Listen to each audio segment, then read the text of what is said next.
Getting It Up. My name is Robert, and this is my review of Monsters vs. Aliens. And before I clicked on the trailer for Monsters vs. Aliens, this was back a couple of months ago, I kind of thought to myself, oh god, not another animated film. There's like about dozens of these animated films released a year, and it's all about talking animals or like talking objects like a toaster or a toilet or something. So I gave the trailer a chance, and the trailer totally sold me. I laughed my ass off so hard during this whole trailer, so I was definitely going to be in there opening day. Monsters vs. Aliens was meant to be released next week here, but we got previews this Saturday and Sunday, so I went to see it yesterday. The movie begins with a woman named Susan, who is getting ready for a wedding day when a meteor hits her.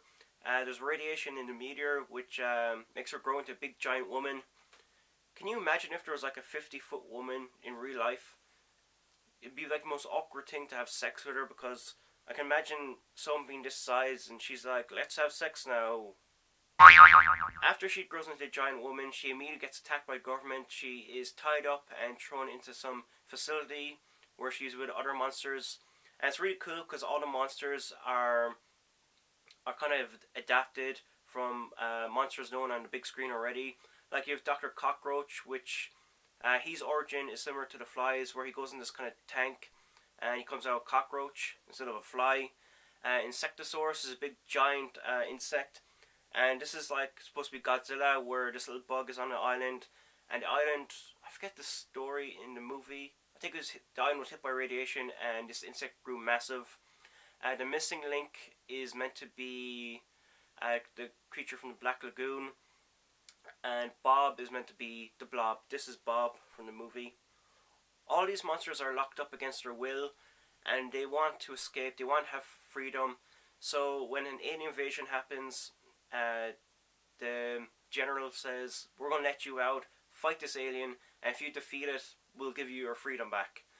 One of the greatest things about this movie is, it's a kid's movie, but has adult jokes. So if you're an adult and you're sitting there and you're like, I don't want to be with my kid, I prefer to be at home watching TV or doing something better in my life. If you're dragged to this movie, you're going to enjoy it because there's a lot of adult inside jokes, or only you will get it, not the kids. Also, the characters in this movie are really charming. There's so much to these characters that I hope to make a ton of sequels, because these characters are so much fun, especially Bob and President Hathaway. There's loads of voice actors in this movie, like Reese Witherspoon, who I don't really care for, but she did a great job in this. There's Seth Rogen, who people kind of hate on for some reason, but I really like him, and he did a great job as Bob. Who else? Kiefer Sutherland does the voice of the General.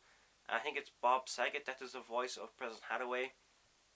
There's nothing really I didn't like about this movie. Maybe the last act, there's like half a section of the last act where all these characters are aboard an alien spaceship, and it was just kind of boring. It wasn't that funny, but it catches you up again near the end. And of course, the first half of the movie is hilarious as well. Much better than I expected. Very, very funny. I'll have my full review on my website, www.filmspunk.tk. No, it's not porn site. It just has a really dirty name. It is my film blog where I just throw out movie news every day and give my opinion on it. So I'll be putting up my review tomorrow if you want to check that out. Also, I'll be doing another mailbag edition.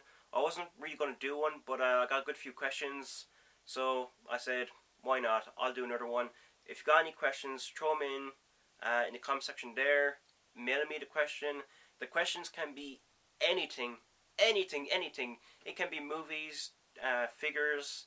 You can ask how many times do I clip my nails a month. Any question. It can be the most ridiculous question. It can be a funny question. It can be a depressing question. And the reason why I'm doing these mailbags, so you can learn more about me or whatever. I don't know why you'd want to. I'm not really that interesting. But I will answer your questions. I'll be 100% honest. I'll hold nothing back. So yeah, since you're putting your questions below, mail,